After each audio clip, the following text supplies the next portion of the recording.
ఈ రోజు నేను పన్నీర్ బటర్ మసాలా చేయబోతున్నాను నా ఫ్యామిలీ కోసం. ఇదిగో ఆనియన్స్ పేస్ట్ ఇలా చేస్తున్నాను. తర్వాత పన్నీర్ అన్ని కట్ చేసుకున్నాను. తర్వాత వేయిస్తున్నాను. వెయిట్ చేయండి, పద్ధతిగా నేను ఏం చేయబోతున్నాను.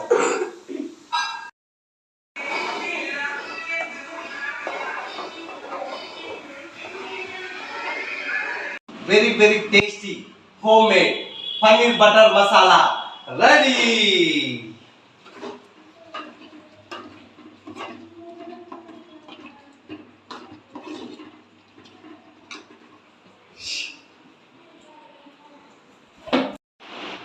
పన్నీర్ బటర్ మసాలా టేస్ట్ చేయబోతున్నాను, చూడండి.